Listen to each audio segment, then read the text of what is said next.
Do you like ice cream? क्या आपको ice cream पसंद है? Yes, I like it. हाँ, मुझे पसंद है.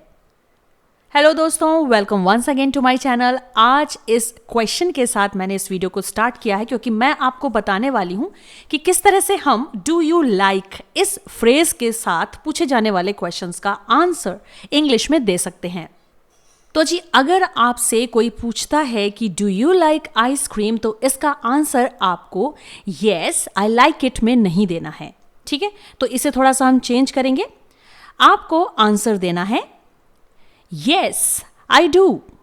और ये आंसर ग्रामेटिकली भी करेक्ट है और स्टैंडर्ड इंग्लिश के अकॉर्डिंग भी इसे बहुत ज़्यादा सही माना जाता है. तो डू का आंसर आप डू में ही देंगे, येस आई डू. अब नोट में मैं आपको एक इंपॉर्टेंट इंफॉर्मेशन दे देती हूं.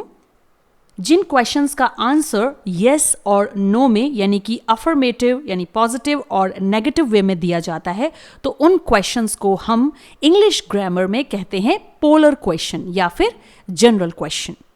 आइए दोस्तों, पोलर क्वेश्चन से रिलेटेड कुछ और जानकारियां ले लेते हैं. If you like anything you have to say in answer. यानी यदि आपको कोई चीज़ पसंद आ रही है, आपसे पूछा जा रहा है आपकी लाइकनेस के बारे में और आपका आंसर पॉजिटिव वे में है, तो आपको आंसर कुछ इस तरह से देना है. आपको हमेशा बोलना है येस आई डू, यानी डू का आंसर आप डू में देंगे. तो जब आपका आंसर येस आई डू में होता है तो उसे अफर्मेटिव या पॉजिटिव आंसर कहा जाता है. इसी तरह से एग्जाम्पल में यदि मैं कुछ सेंटेंसेस यानी कि कुछ क्वेश्चंस आपसे पूछूं, जैसे मान लीजिए डू यू लाइक राइडिंग, तो इसका आंसर आपको देना है पॉजिटिव वे में येस आई डू. इसी तरह से डू यू लाइक म्यूजिक, तो आपको आंसर देना है येस आई डू. तो जी, आज के बाद से आपको येस आई लाइक इट नहीं बोलना है, आपको आंसर देना है येस आई डू यदि आपका आंसर अफर्मेटिव या पॉजिटिव वे में है. अब दूसरा पॉइंट देख लीजिए.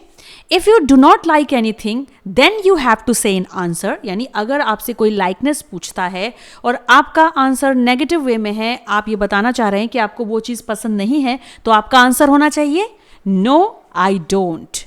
जी हाँ, आपको बोलना है नो आई डोंट.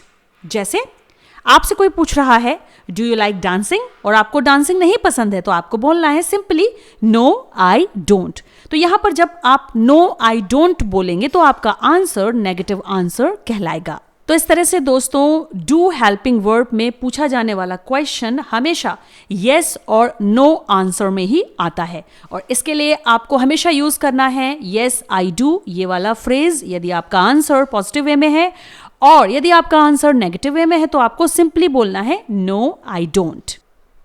आइए एक और लास्ट पॉइंट देख लेते हैं पोलर क्वेश्चन से रिलेटेड.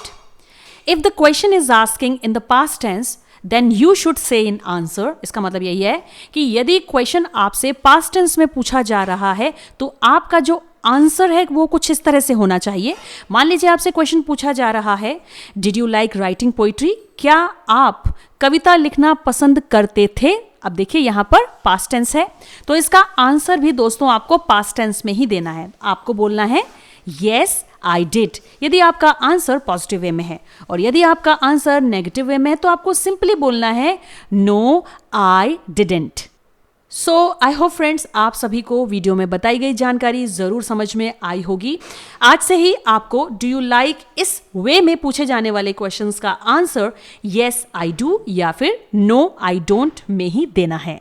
मिलती हूं आपसे एक और इंटरेस्टिंग टॉपिक के साथ नेक्स्ट वीडियो में. तब तक के लिए keep watching, keep learning. Thank you so much. Bye bye.